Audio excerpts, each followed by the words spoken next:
የሐዋርያው ጳውሎስ መልእክት ወደ ገላትያ ሰዎች ምዕራፍ 1 በኢየሱስ ክርስቶስ ከሙታን ባስነሳው በእግዚአብሔር አብ ሐዋርያ የሆነ እንጂ ከሰዎች ወይም በሰው ያልሆነ ጳውሎስ ከኔም ጋር ያሉት ወንድሞች ሁሉ ወደ ገላትያ አብያተ ክርስቲያናት ከእግዚአብሔር ከአባታችን ከጌታችንም ከኢየሱስ ክርስቶስ ጸጋና ሰላም ለእናንተ ይሁን።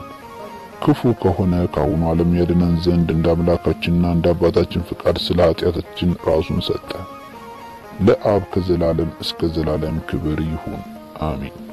በክርስቶስ ጸጋ እናንተን ከጠራችሁ ከእርሱ ወደ ልዩ ወንጌል እንዲፈጥናችሁ እንዴት እንዳለፋችሁ እደነቃለሁ። እርሱ ግን ሌላ ወንጌል አይደለም፣ የሚያናውጧችሁ የክርስቶስን ወንጌል ሊያጣምሙ የሚወዱ አንዳንዶች አሉ እንጂ።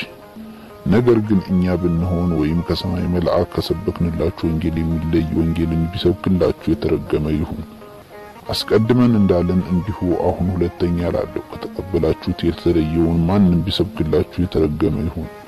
ሰውን ወይስ እግዚአብሔርን አሁን እሺ ያሰኛለሁ? ወይም ሰውን ደስ ላሰኝ እፈልጋለሁን? አሁን ሰውን ደስ ባሰኝ የክርስቶስ ባሪያ ባልሆንሁም። ወንድሞች ሆይ በእኔ የተሰበከ ወንጌል እንደ ሰው እንዳይደለ አስታውቃችኋለሁ። ኢየሱስ ክርስቶስ ገልጦልኛል እንጂ እኔ ከሰው አልተቀበልኩትም አልተማርኩትም።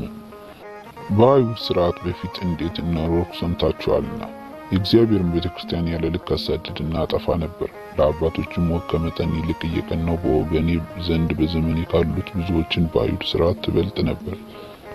ነገር ግን በእናቴ ማፀን ሳለሁ የለየኝ በጸጋውም የጠራኝ እግዚአብሔር በአሕዛብ መካከል ስለ እርሱ ወንጌልን እሰብክ ዘንድ ልጁን በእኔ ሁኔታ ሊገልጥ በወደደ ጊዜ ወዲያው ከሥጋና ከደም ጋር አልተማከርኩም።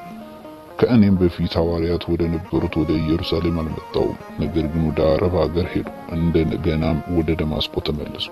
ከዚህ ወዲያ ከ3 ዓመት በኋላ ኬፋን ልጠይቅ ወደ ኢየሩሳሌም ወጥቼ ከእርሱ ጋር 15 ቀን ሰነበቱ።